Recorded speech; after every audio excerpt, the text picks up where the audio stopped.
আবারও ভারতের স্কাই মুভির প্রযোজনায় নির্মিত হচ্ছে সুপারস্টার শাকিব খানের নবাব 2 কে দিয়ে নবাব 2 সিনেমা তৈরি করার পরিকল্পনা করছেন ভারতের প্রযোজনা প্রতিষ্ঠান স্কাই মুভি। ভিউয়ার্স, বিস্তারিত বিষয় জানতে হলে অবশ্যই ভিডিওটি সম্পূর্ণই দেখতে হবে। ভিউয়ার্স, সম্প্রতি কয়েকদিন আগে স্কাই মুভি থেকে সুপারস্টার শাকিব খানের একটি ছবি পোস্ট করা হয়েছে। ছবিটির ভিতরে শাকিব খানের নতুন কিছুর আভাস পাওয়া যাচ্ছে।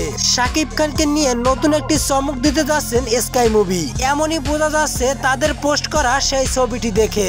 মূলত তাদের সেই পোস্ট করা ছবিটিও ছিল নবাব সিনেমা থেকে নেওয়া। তাহলে কি স্কাই মুভির ব্যানারে নবাব 2 সিনেমা নির্মাণ হচ্ছে? 7 বছর পরে গুঞ্জন আরো তীব্র হয়। ভিউয়ার্স, 28শে মার্চ মেগাস্টার শাকিব খানের জন্মদিন। সেই দিন এই বিষয়টি নিয়ে স্কাই মুভির পক্ষ থেকে বিশাল একটি ধামাকা আসতেছে এবং সেই প্রযোজনায় নবাব 2 হবে নাকি নতুন আরো একটি সিনেমার ঘোষণা আসতেছে।